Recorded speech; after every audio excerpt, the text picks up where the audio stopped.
Russia's offensives around Bakhmut are continuing at a pace unlike anything we've seen from them in at least the past several months of the war. What is Ukraine doing to stop it? I'm Paul, U.S. Army combat veteran. It is January 10th, 2023. This is your daily Ukraine update. Let's get right into it. Okay, when we look at the control map, you guys can see that around Soledar, there have been continued Russian advances. You could see this no man's land approaching Krasnohora, Pithorodne, all have been on a steady advance by Russian forces. You also, of course, are seeing them advance outside Soledar, probably in an effort to encircle the town. They've continued to make fairly significant gains. This still has the rail yard as being contested. And as we've talked about, Soledar and Blahodatne are going to be the keys to Krasnohora, which in turn are at least going to allow them to hold the ground north of Bakhmut, which is, again, a long way from actual success, but nonetheless, the momentum appears to be swinging in Russia's favor. And when we look at the attack map, you guys can see Russia is basically trying to press its advantage as much as humanly possible. You guys can see not only are they attacking near Kremenina, Bilohorivka, but out near Soledar and Krasnohora, you guys can see Russia is doing everything it can to advance, attacking in Soledar, Pithorodne, Eastern Bakhmut, Klitschivka. Even farther south, they are throwing their troops near Kurdyumivka. It's basically an across the front lines advance. This is probably a recognition by Russia that this may be some of their best. This may be their best opportunity to keep Ukraine on the back foot. Based on everything else that we've seen from Russia thus far in terms of its operational pace, I suspect that this it may not be sustainable in the long term. That said, we should also take a look at War Mapper's reporting. He shows that the village of Dorozhenivyanka, which is actually in Zaporizhzhia province, Zaporizhzhia Oblast, excuse me, right down here. So you guys can see this is not a place where we're used to seeing changes in contestation. This is reported as being Ukrainian controlled.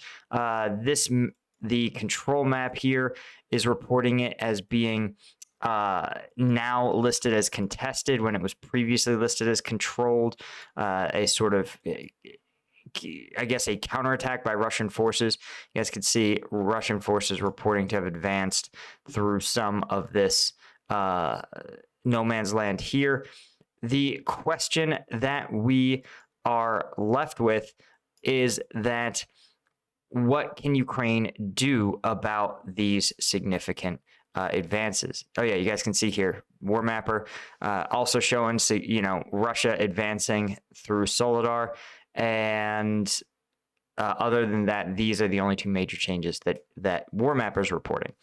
What can Ukraine do about it? Well, first, you notice that Ukraine's allies, the United States, France, supposedly the UK, have all been contributing significant mechanized forces to Ukraine. And this is interesting for a couple of reasons.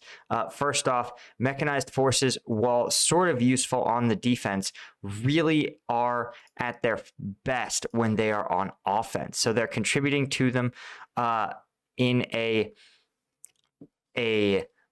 way that is going to enable them to go on the attack.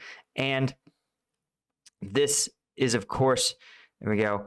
Here's an article on the UK considering supplying Challenger 2 tanks to engage Russian forces. These are very modern tanks and are potentially a game changer? Well, in sufficient quantities, they would be.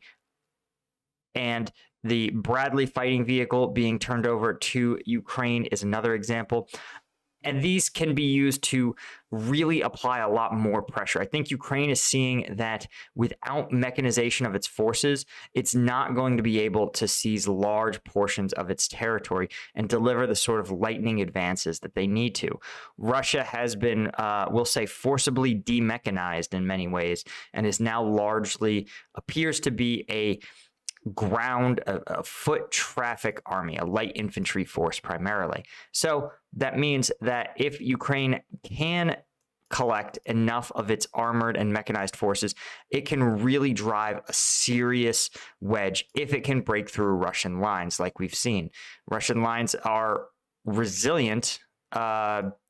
Some of the reports have indicated that they usually run 3 defensive lines, with the front line being mobilized troops, and then 2 rear lines of more experienced troops for whom they don't want to see take casualties.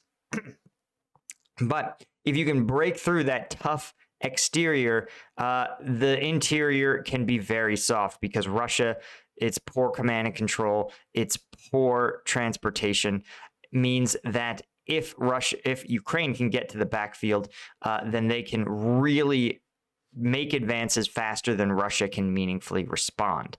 You could have another Kharkiv offensive type situation. What that requires, though, is, as we discussed, it requires mechanization. It requires mechanized forces. Bradleys, Challengers. Supposedly, U.S. is looking at some Strikers. France contributed some of their APCs. And so I hypothesize that this is all part of a larger plan where Ukraine is going to try to preserve its combat power until the spring. And if it means that it's going to have to accept some level of yielding in Bakhmut, so be it. It's hard to know, because obviously actual strength numbers are classified. They're not going to release them on either side. So it's hard to know if Ukraine is engaging in a calculated withdrawal from certain regions deemed too hard to defend, or if this is actually Russia doubling and tripling down on its efforts, or if it actually is an issue with Ukrainian armed forces not having sufficient manpower in these outskirt regions to continue to hold off Russian forces. Your guess is as good as mine. Anyway, guys, that is all I had. Of course, you guys know YouTube changing their algorithm seemingly every day. Monetization is a variable at best. So if you guys want access to the uncensored combat video breakdowns, I do them every Friday. We do 4 or 5.